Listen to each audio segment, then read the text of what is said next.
Miért lesz ő jó miniszterelnök, hogyha megszavazzák? Európai demokráciában az a többségi gyakorlat, hogy aki országos politika vezetőnek választják, az előtte végigjárja a politikai ranglétrát, ha tetszik, de ennél talán fontosabb, hogy a legtöbb európai országban a legtöbb miniszterelnök az előtte volt helyi képviselő, vezetett települést, volt polgármester, utána került el az országos politikába.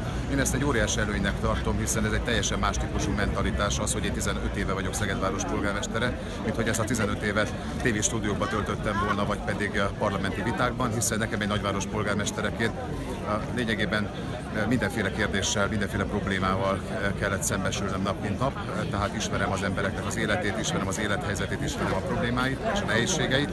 Úgy gondolom, hogy ez a politikában előny, hiszen én nem a öncélú vitákat szeretem, hanem azt szeretem, hogy egy politikus megoldási javaslatokat tud nyújtani. Orbán Viktort viszont milliók tartják nagyon jó miniszterelnöknek. Ő nem volt polgármester, tehát ő neki nem jelentett ez a problémát. Igazából már harmadik kormánya van. Mi az ellentmondás?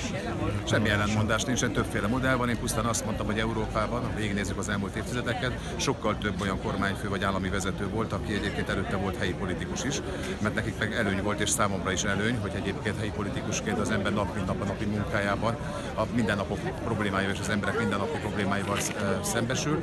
A választásokon ki fog derülni. Orbán Viktor és én közöttem nem az a legnagyobb különbség, hogy ő nem volt polgármester, én meg voltam, ennél sokkal súlyosabb és sokkal mélyebb politikai különbség van köztünk.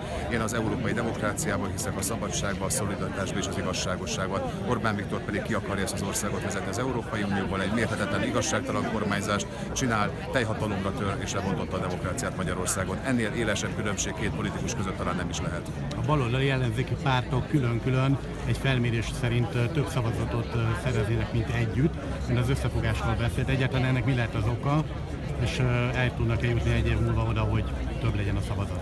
Nem ez a fő probléma. Az a fő probléma, hogyha most összeadom az összes demokratikus baloldali pártnak a szavazóját, az alig több, mint a fele a Fidesz szavazóinak. A probléma az az, hogy 2010 előtti kormányzással a baloldal elveszítette sok százezer választópolgárnak a bizalmát, és az elmúlt 7 évben a baloldalnak ezt nem sikerült visszaszereznie.